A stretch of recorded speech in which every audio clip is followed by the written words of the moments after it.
So cyber threats are on the rise these days, ladies and gentlemen. I'm getting emails constantly that people's accounts are getting hacked, not with us, but just their accounts in general, and they want to make sure the stuff's secure.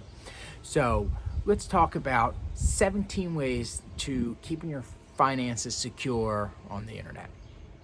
Tips that I've come across through the years and methods that I think you will appreciate and help keep you safe. All right, first, look at LifeLock. Simple thing, minimal cost. It tells you if someone's opening up a account in your name or a credit hit on your accounts, and can help you stay ahead of that just to know what's going on. Next, consider a credit freeze if you're really concerned. There's 3 major agencies: Equifax, TransUnion, and Experian. You can go and lock your credit, and literally only you can unlock it. It's a bit of a pain, it's a bit laborious, it's a nuisance if you want to go get credit, but it is super secure. Secure passwords. So don't use password 123, things of that nature. Make sure your passwords are unique, they're not all the same, because once they get hacked, a lot of people use it for everything. So be sure to secure your passwords. And next, number 4, to that end, consider using a password management system. I like LastPass or Dropbox Password. They help store your passwords, keep them secure, because if you're like me, you have 400 places that you're logged into, and it's a great way to make sure your passwords are unique and encrypted, and it's a great system. Next, secure searching. So when you search for stuff, look for or make sure you're not connected to a public Wi-Fi. Don't go to the Sixers game, go to their Wi-Fi and check your bank account, for instance. There are hackers galore at these places, and you want to make sure that anytime you're accessing secure data, you're on a secure Wi-Fi network.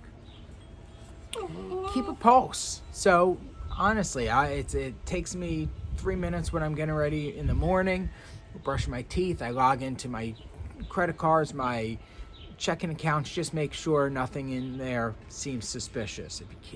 A lot of times the key to thwarting cyber crimes and financial crimes is to stay a step ahead of them, and you can usually challenge erroneous charges if you get them sooner and get waived. Same thing with bank accounts. If you see something transferred out that is not yours, you can get ahead of it.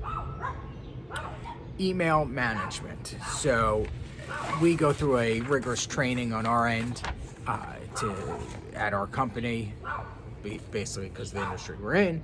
But make sure when you are emailing, you can even check to make sure the email is coming from a secure place. If it seems out of character, use the phone. Don't click on things you don't know. Again, when in doubt, don't open. If you're not expecting something, don't open it, and make sure that you're taking good care of your emails. Next, social media. These are great ways that people are out there trying to garner information. You take these little tests online that ask you for all sorts of personal stuff, and don't overshare on social media. Ironically, you're probably watching this on social media, but don't befriend people you don't know. Don't share information. It's a great way to get hacked. Next, HTTPS. So when you're going to charge something online or put in a credit, look for that S. That essentially stands for secure, and it's been authorized and authenticated by the search engines as a real site. If you don't see it, don't put in your personal information, plain and simple. Next, public computers. I don't know how many of us are going to internet cafes anymore, but if you do, or you're using a public computer, don't put in your personal info.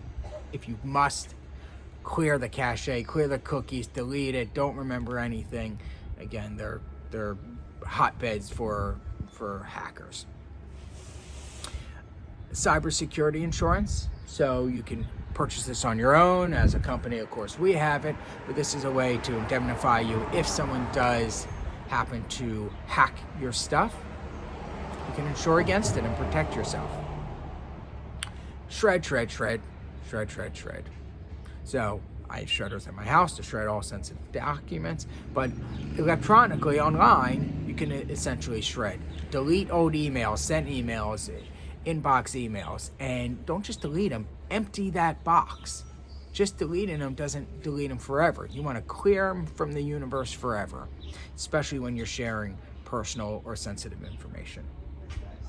Speaking of sharing information, if you do feel the need or have to, and a lot of times in our industry you do, share sensitive information, use an encryption shared email process or service. There's ShareFile. There's a lot of these things out there where you can share things encrypted so that only you and the receiver can get it, and it protects from the outside world hacking. Device management. So we all have cell phones. Put passwords on it. If you lose it, you don't want it to get hacked. Don't make the password your date of birth. Simple things like that. Just be smart about your devices, as there is more information than you can imagine on these little iPhones, and you just want to protect them as best you can. Antivirus software. If you have a computer, you probably have it. If you don't, make sure you have it. Make sure it's up to date. We have it, of course, on all our computers, in addition to many other things. But protect using software, plain and simple. Last two, clear caches and cookies. So these are ways that once in a while you go to your search engine and you can clear essentially all the little crumbs you're leaving behind on the internet, so that your information is not stuck there and it's not stuck on your computer for easy access for hackers. And the last tip, if you must, just move off the grid. Get a log cabin somewhere, get rid of all devices, have a safe with all your cash, and move off the grid. So short of that, take the other 16 recommendations. Hope you enjoyed this. Stay wealthy, stay healthy, and stay happy, everyone. Bye.